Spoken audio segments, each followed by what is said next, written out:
ప్రభు పేరిట అందరికీ వందనాలు. ఎలా ఉన్నారు? బాగున్నారా? ప్రతిరోజు దేవుని వాక్యాన్ని ధ్యానిస్తున్నారా? ప్రార్థన చేసుకుంటున్నారా? మీ కుటుంబంతో కలిసి దేవుణ్ణి ఆరాధిస్తున్నారా? రండి, ఈరోజు దేవుని వాక్యాన్ని ధ్యానిద్దాం. మత్తయి సువార్త 9వ అధ్యాయము 13వ వచనం.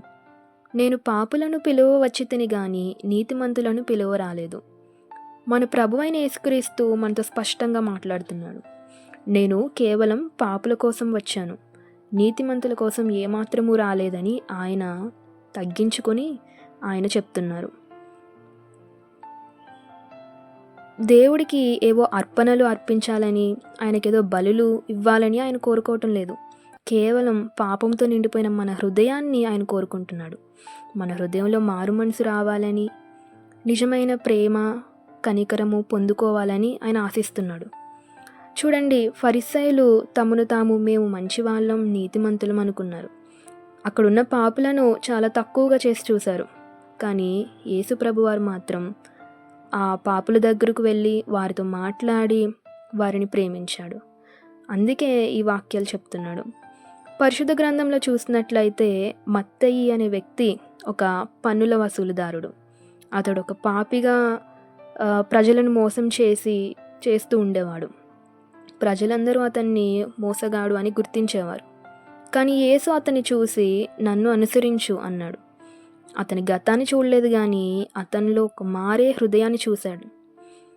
అప్పుడు మత్తయి పూర్తిగా మారిపోయి దేవుడికే శిష్యుడయ్యాడు. అలాగే వ్యభిచారంలో పట్టుబడిన స్త్రీ గురించి తెలుసు. ఆ స్త్రీని ప్రజలందరూ రాళ్లతో కొట్టడానికి కూడా సిద్ధంగా ఉన్నారు. కానీ యేసు మీలో పాపం లేనివాడు మొదట రాయి వేయండి అని చెప్పి ఆమెను దగ్గరకు పిలిచి, నిన్ను దోషిగా నేను చూడటం లేదు, కానీ ఇకపై పాపం చేయకు అన్నాడు. ఇది కదా నిజమైన క్షమాపణ, ఇది కదా నిజమైన ప్రేమ.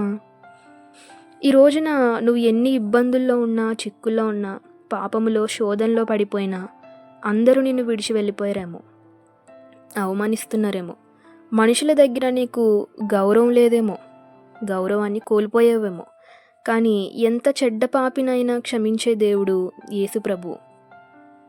నీవు మారు మనసు పొంది విడిచిపెట్టిన పాపంలోకి తిరిగి వెళ్లకుండా ఆయన యందు విధేయత కలిగి జీవిస్తే దేవుడు నీ జీవితాన్ని మార్చడానికి సిద్ధంగా ఉన్నాడు.